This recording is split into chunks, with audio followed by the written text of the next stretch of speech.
Presidenti i Shteteve të Bashkuara Donald Trump ka rikthyer pasiguritë mbi të ardhmen e marrëveshjes tregtare mes SBA-s, Kanadas dhe Meksikës, të njohur si USMCA. Gjatë një deklarate për mediat në Paris, Trump tha se, sipas tij, ekonomia amerikane do të përfitonte më shumë pa një marrëveshje të tillë. Ai u shpreh se nuk është një mbështetës i madh i USMCA-s dhe se arsyeja kryesore pse mbështeti atë në të kaluarën ishte fakti që zëvendësoi marrëveshjen e vjetër NAFTA, të cilën ai e ka cilësuar vazhdimisht si marrëveshjen më të keqe tregtare të bërë ndonjëherë. Trump deklaroi se do të preferonte që marrëveshja të mos rinovohej dhe madje të përfundonte plotësisht.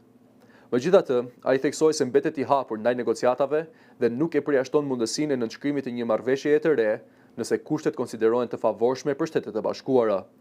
Komentet e presidentit vinë në një moment kritik, pasi 3 vendet duhet të vendosin deri më 1 korrik nëse do ta zgjasin marrëveshjen ekzistuese apo do të rekomandojnë ndryshime.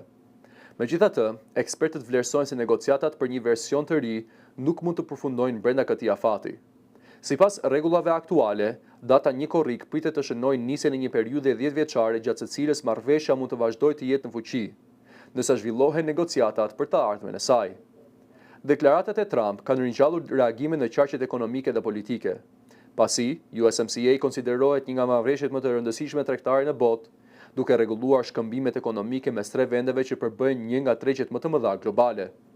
Mbetet për tu parë nëse SBA-ja, Kanadaja dhe Meksika do të arrijnë një kompromis apo nëse rajoni i Amerikës së Veriut do të hyjë në një periudhë të re pa siguri tregtare.